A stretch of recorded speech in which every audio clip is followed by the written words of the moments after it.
Hi, hola. We're going to be talking about the Latin American revolutions. Now, there's a whole bunch of other information about each revolution that we talk about. We're just basically talking about the very basics, who did what, that sort of thing.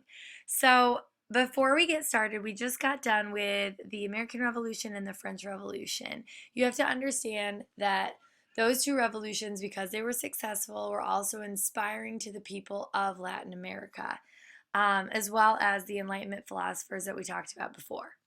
Okay, so in Latin America, there are different groups of people, just like there were in France with the three estates. Now, we talked about how much it stinks to be the lowest class. So here's the thing, if you're not this top little group right here, you're not happy. So we've got the Peninsulares at the very top. These are people that came to Latin America from Spain and Portugal. They were born over in Europe, and they have all the power. They think they're better than everybody else.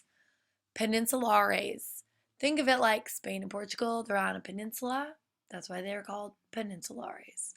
Our next group are the Creoles. These are descendants of the Peninsulares. So um, their heritage is Spanish and Portuguese, but they were born in Latin America.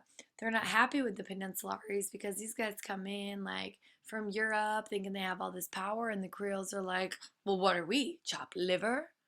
Our next group of people are mestizos. These are people who have a heritage of native people, so the people that were living in South America before the Spanish and Portuguese took over, and then European heritage. They're the largest group of people. They're also mostly servants and laborers. Not fun to be a servant or a laborer. And our last group of people are the mulattoes. Now, the number of mulattoes depended on the region that you were in, but these are people whose heritage is Native, South American, and African heritage. They're considered the lowest members of society at this time. All right. So all of those people are pretty unhappy with the social order, except for the Peninsulares, because they're the ones at the top. They're the ones with all the power and probably all the money. Now, Napoleon's taking over Europe. Because he's over in Europe, warring, causing issues, it makes Spain and Portugal weaker. That, coupled with the American and French revolutions inspiring these Latin Americans, pretty much makes it so that the Latin Americans can change their situation. And so that's what they do. They're like, well, hey, if Spain and Portugal are busy over there with Napoleon, maybe we can stage a revolution like France and America. This is a picture of Napoleon. He's like, my bad. Guess I shouldn't have done all those dirty things. All right, so the first place we're talking about is the Haitian Revolution. Haiti, right here. This is Florida. This is Haiti. Now, the Haitian Revolution is the first revolution of South America. You have to know that. And Haiti is controlled by the French, but the French are a little bit preoccupied with Napoleon and the Reign of Terror and crazy things that have been going on in France.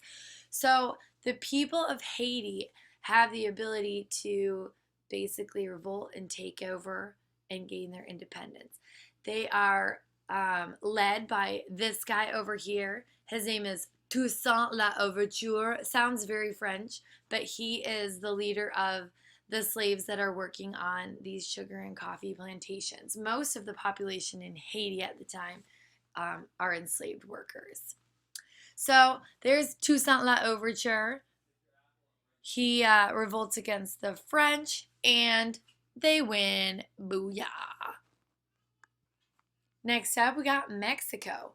Mexico's independence is actually led by two Catholic priests. There they are, Hidalgo and Morelos. Now, Hidalgo and Morelos, they get in trouble. They're both executed, but 10 years later, Mexico is able to gain its independence and it becomes a republic. During this time, a whole bunch of other countries in Central America also declare their independence at the same time. So what you need to know about Mexico's independence movement is that it's led by two Catholic priests, and then of course their names, Hidalgo and Morelos. And there's a flag. Very nice.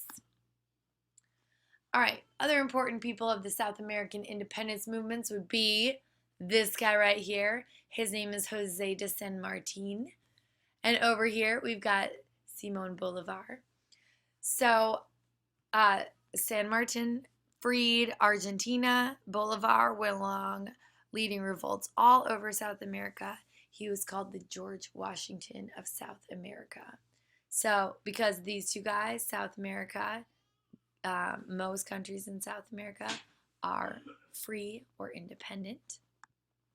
And then, of course, there's Brazil.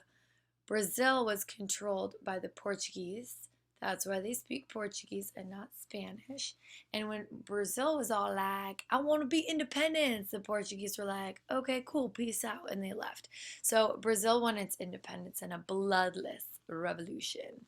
The Portuguese left and they were like, obrigado, which means thank you. I learned that when I was in Brazil. So here you can see Brazil. And right there, that's where Miss West's family lives. Right there. All right, problems with the Latin American independence movements. The biggest problem was that it was really hard to set up a democracy.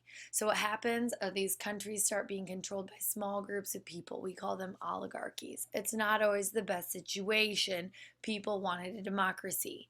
And then in some countries, they're controlled by caudillos or dictators who take over. They control by force with the use of the military. It's no good. No good at all. So that's all you need to know about the Latin American independence movements. Focus on vocabulary and important people. That's it for this unit.